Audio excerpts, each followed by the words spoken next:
Trump admin live updates. Trump, Schumer trade barbs over Senate nominations. The Senate on Saturday considered some of President Donald Trump's nominations before the August recess.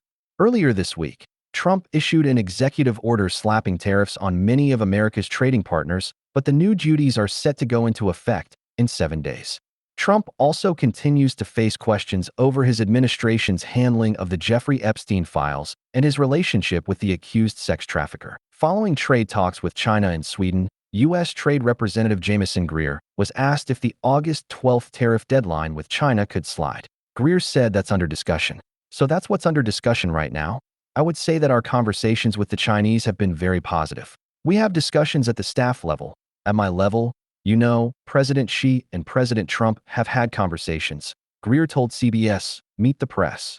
Asked if any commitments came out of the meeting in Sweden between China and the U.S., Greer said yes, but did not give specific details, telling CBS that the conversation focused on rare earth magnets and minerals. Yes, we talked about, and I won't go into detail, because they're, confidential conversations between two governments, but they really focused on rare earth magnets and minerals, Greer said.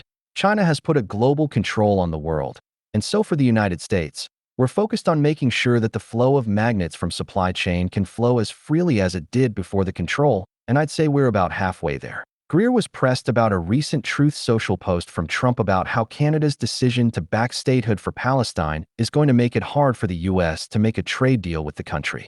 Asked what Canada's decision on recognizing Palestine has anything to do with financial and trade agreements, Greer responded that the president has the power to do so in national emergencies. The President of the United States has his foreign affairs power, where he can manage relations under the Constitution with foreign countries. Congress delegated to the president the ability to take economic action in response to national emergencies, Greer said. In the International Economic Emergency Powers Act, and, for example, the Treasury Department, they have a number of sanctions where they can actually cut off a country's trade with the United States, prohibit goods, cut them off from our financial system for geopolitical reasons. So, the fact that they can do that, almost certainly the president can do something.